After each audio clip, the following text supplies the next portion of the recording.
যে ছাত্র রাজনীতি যারা করবে, এই ছাত্র রাজনীতির এই ছাত্র যে শব্দটি আছে, ছাত্র কারা, এটা নির্ধারিত হতে হবে।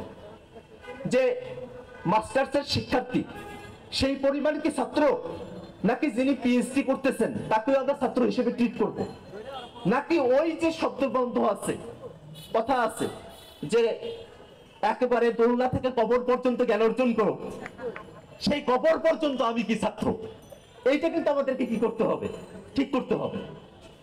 অতএব বয়সের ফ্রেম, হয় বয়সের ফ্রেমে ছাত্র রাজনীতির অ্যাক্টিভিজমকে আপনার বেঁধে দিতে হবে, অথবা একাডেমিক যে পড়ালেখা আছে সেটাতে আমাদেরকে কি করে দিতে হবে, বেঁধে দিতে হবে। আমরা দেখেছি এটা ছাত্র রাজনীতিতে, যে যত বেশি দিন ছাত্র রাজনীতিতে তিনি অ্যাক্টিভ থাকেন তত বেশি তার ভয়ানক হয়ে ওঠার প্রবণতা বাড়তে থাকে, ছাত্রদের সাথে তার কানেক্টিভিটি কমতে থাকে, মাস্টার শেষ করার পরে ছাত্রদের সাথে কানেক্টিভিটি কমতে থাকে। এই জায়গাটাতে একটা রেগুলেশন নিয়ে আসার দরকার আছে, এবং প্রশাসনকে দায়ভুক্ত করবার যে জায়গাটি আছে সেটা শক্তভাবে করা দরকার বলে আমি মনে করি, করা হয়েছে। আমি একটা ঘটনা বলি, ইসলামিক ফাউন্ডেশনের ডিজি ছিলেন, ওনার দাড়ি ছিল অনেক বড় বড়, উনি একজন বিচারক ছিলেন। আমি যেহেতু ল ডিপার্টমেন্টে পড়তাম, তো উনি একজন বিচারক থাকার পরে উনি ইসলামিক ফাউন্ডেশনের ডিজি হয়েছিলেন, এটা আমার কাছে একটা অনুপ্রেরণার বিষয় ছিল।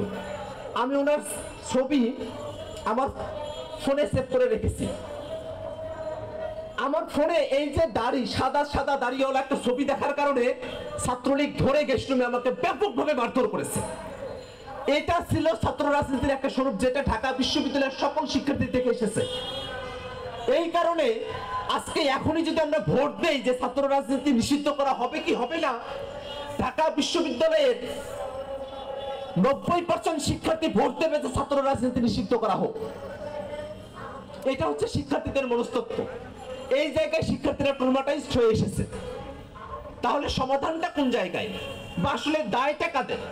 এখানে যারা বক্তারা আছেন তারা অনেকগুলো সমাধান প্রপোজ করেছেন, কিন্তু আমি সবসময় যে জিনিসটা ভেবে এসেছি, আমাদের ছাত্র রাজনীতির যে খারাপ দিকগুলো আছে, যার কারণে শিক্ষার্থীরা সবসময় নির্যাতিত নিপীড়িত হয়ে এসেছে, এই জায়গায় দায় যদি কারো থেকে থাকে, সব থেকে বড় দায়টা হচ্ছে প্রশাসনের।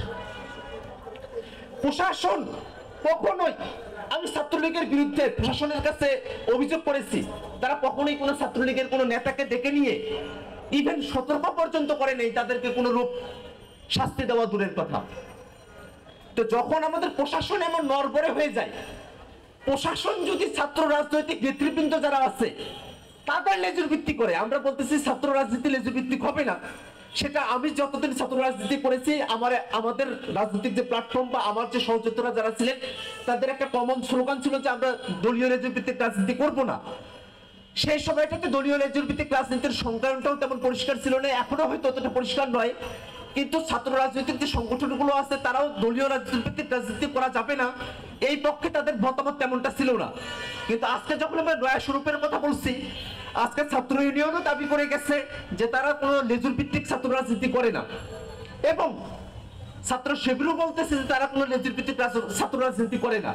আজকে যদি নাসির ভাই এখানে উপস্থিত থাকতেন, তাহলে তিনি যদি পরিষ্কার করতেন যে ছাত্রদল দলীয় লেজুর ভিত্তিক রাজনীতি করে কিনা, তাহলে আমরা একটা জায়গায় আসতে পারতাম। অন্তত একটা বিষয়ে আমরা একমত হতে পেরেছি যে দলীয় লেজুর ভিত্তিক ছাত্র রাজনীতি আমরা আসলে কেউ করি না, সেটা করতে চাই না।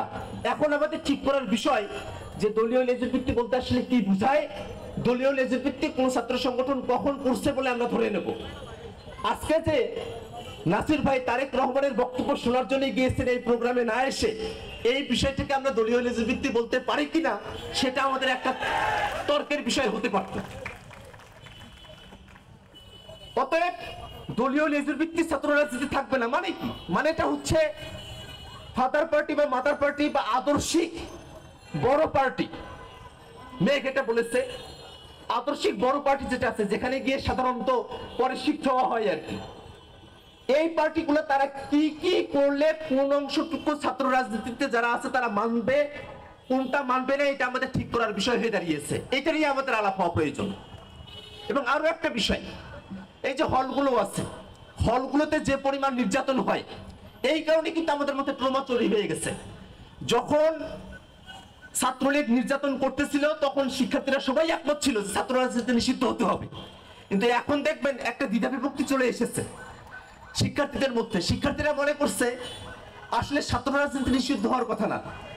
তাহলে এই যে ফ্রিল্যান্সার অ্যাক্টিভিস্ট যারা আছেন, যারা অ্যাক্টিভিজম করেন, কোনো একটা ছাত্র রাজনৈতিক ব্যানারে যে নাই, ছাত্র অধিকারের ব্যানারে নাই, ছাত্র শিবিরের ব্যানারে নাই, অথবা ছাত্র ইউনিয়নের ব্যানারে নাই, এখন যে বৈষম্য বিরোধী ছাত্র আন্দোলন আছে, এই যে প্ল্যাটফর্মটি আছে, এই প্ল্যাটফর্মেও যে শিক্ষার্থীটা নাই, এই শিক্ষার্থীদের যে অ্যাক্টিভিজম করবার যে অধিকার, সে অধিকারটুকু আছে কিনা, এই কথাটা যদি বলেন তাহলে ঢাকা বিশ্ববিদ্যালয়ে 100% শিক্ষার্থী একমত হবে যে প্রত্যেক শিক্ষার্থীর অ্যাক্টিভিজম করবার অধিকারটুকু আছে।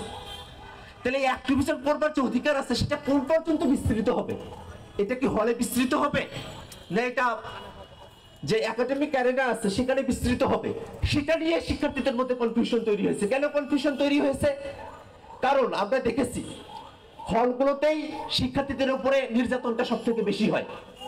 এরপরে ঢাকা বিশ্ববিদ্যালয় এবং অন্যান্য যে বিশ্ববিদ্যালয়গুলো আছে সেই বিশ্ববিদ্যালয়গুলোতে ডিপার্টমেন্টে র্যাগিং হয়।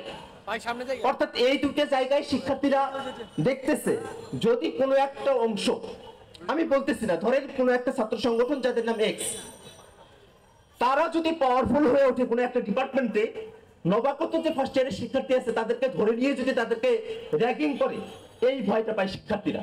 তাহলে এই জায়গায় ছাত্র সংগঠনগুলোকে ওয়াদা করতে হবে এবং তাদেরকে একটা সামাজিক চুক্তিতে আসতে হবে, আমরা কোন কোন বিষয়গুলো আর প্র্যাকটিস করব না। এই জায়গাটাতে ছাত্র সংগঠনগুলোকে একমত হতে হবে এবং শিক্ষার্থীদেরকে বুঝাইতে হবে, কনভিন্স করতে হবে যে আমরা কোনোভাবেই আর শিক্ষার্থী নির্যাতনের ভিতর দিয়ে যাব না। যদি শিক্ষার্থীরা এটাতে কনভিন্স হয় তাহলে আমার মনে হয় যে হলেরই রায় এবং একাডেমিক অ্যারেনায় ছাত্র রাজনীতি চলবে কি চলবে না এই প্রশ্নের সুরাহা আমরা খুব সহজে করতে পারবো। আর একটা বিষয়, ডাকসু, আমি পার্সোনালি এটা মনে করি যে সারা দেশে যদি ছাত্র সংসদ নির্বাচনগুলো প্রতি বছর হয়, আমাদের ডাকসু নির্বাচন হওয়ার কথা প্রতি বছর গঠনতন্ত্র অনুযায়ী, কিন্তু 2019 সালে ডাকসু নির্বাচন হলো 28 বছর পরে। 19-এর পরে এখন 24 সাল চলতেছে, অর্থাৎ 5 বছর গত হয়েছে, ডাকসু নির্বাচন হয়নি। এখন ধরেন সামনে একটা ডাকসু নির্বাচন হলো, এই ডাকসু নির্বাচন হওয়ার পরে যদি আরো 10 বছর গত হয়, তাহলে আপনারা যত পরিবর্তনের কথা বলতেছেন কোনো পরিবর্তনই সাস্টেইনেবল হবে না। অর্থাৎ একটা জায়গায় একমত হতে হবে, ডাকসু, জাকসু বা ছাত্র সংসদ নির্বাচনগুলো হতে হবে এবং এই নির্বাচনগুলো প্রতি বছরই হতে হবে। এই জায়গায় আমাদের সকলকে একমত হতে হবে। আমরা যদি ছাত্র সংসদ নির্বাচনগুলো সময় মতো করতে পারি, সেক্ষেত্রে আমরা এই যে কালচার চেঞ্জের কথা বলা হয়েছে, জাহিদ ভাই বলেছেন, মেঘ বলেছে ছাত্র রাজনীতিকে রেগুলেট করার কথা, এই জায়গাগুলোতে আমরা কি করতে পারবো, একটা সলিউশনে আমরা পৌঁছাতে পারবো। এবং আমার আরেকটা বিষয় যেটা আজকে এখানে উত্থাপিত হয় নাই, আমার মনে হয়েছে